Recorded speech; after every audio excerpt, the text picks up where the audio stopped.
Hey y'all, it's Fab Jen. I'm back with another video of Dior Skin Forever Undercover Foundation in the color 50, which is dark beige. The packaging is typical Dior. It is a dark metallic blue with silver lettering. The bottle is typical of Dior, has that really pretty silver trimming around it. Even though the bottle is made out of plastic, it still feels a little weighted in the hand.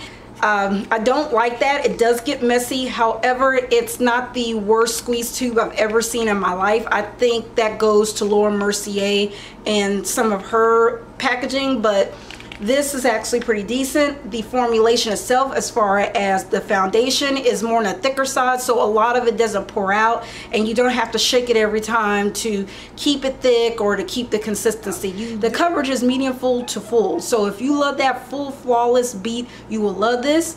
If you are more on the conservative side and you like something that's barely there type of foundation, you're really not going to like this. However, if you are intermediate to advanced, you can shear down with a serum slash lotion slash brush beauty blender. Actually, the beauty blender shears this down pretty well, so maybe even just using a beauty blender really damp will shear that down if you're just interested in having a foundation where you can shear it down, or if you want a full coverage beat. The color selection that I can remember, because I've been using this for about 3 months on and off, so me and this foundation are like this at this point, but I don't always go back and look at the color selection. When I did get this originally, I had mocha, because I'm mocha in the other shades.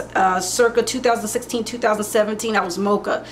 Got mocha in this particular formulation, and it was slightly too dark and way too red, so I returned it, went to the counter, swatched 3 to 4 shades under mocha, and got to dark beige. Believe it or not, I was really shocked about that. So that leads me to believe that they've changed their formulation a little bit. Now, I don't know if they've done this across the board, but in this particular formula they have. So I'm not mocha, I am dark beige in this one. So just kind of keep that in mind. You can see my makeup foundation references down below if you're curious, but generally in Dior I'm usually the darkest shade and or mocha. Usually they have 1 or 2 shades deeper than me, maybe, if you're lucky. This range, I believe, with me being this color, has about 4 to 6 shades deeper than my skin tone, so I give Dior its accolades for that, but I still want to see it across the range because their products are good. I just wish they'd represent a little bit more of the gambit as far as skin tones, from the lightest of the light to the deepest of the deep. Especially now, a lot of runway models are from very fair all the way to the deepest of skin tones. I think that everybody across every foundation should be represented, from drugstore all the way to high end. Why are we circa 2018? I love circa. Circa's the word of the day. Pee Wee Herman. Okay, circa is the word of the day. Scream when you hear circa. This particular one is woman of color friendly. The other ones, there are some, like the one that was in the dropper, I forget the name of that one. That one is not woman of color friendly. I don't think they've added to the range since I've seen it. If I'm not, I'll look at it, and if it has changed, I'll put it somewhere in the screen. Skin type, this is for normal, combination oily, and oily. If you are dry, you are not going to like this, because this sets really quick, and I feel like it's more of a powder finish. I don't think it's demi matte. I would say more on the powder finish, which is equals more on the drier side. Now, does it feel comfortable even though I say that it's a little bit on the drier side? Yes, absolutely, 100%. I've worn this to the gym, I've worn this to work, I've worn this out for dinners, things like that, all across the gambit, sweating to being humid and everything. This foundation has stand the test of time. Very impressed, absolutely love it for that, and almost half of my bottle is gone. That attests to how much I actually like it. If I don't really typically like something, from eyeshadows to foundations, I typically don't touch it, and that's not good. It's a bad sign if I'm not touching something. So if I'm not always touching something and I have to force myself to put it down, if I'm always using something, I force myself to put it down, it's good. So this is one of those products where I really did enjoy it. It does have a smell to it. I think it's a floral smell. I can't remember. Does it have a smell? This one has, yes, it has a perfume smell to it. I think over time, since I've had it, it doesn't smell as strong, but it does have a perfume smell to it. Would I rebuy this? Absolutely 100% I would rebuy this. I really did enjoy it.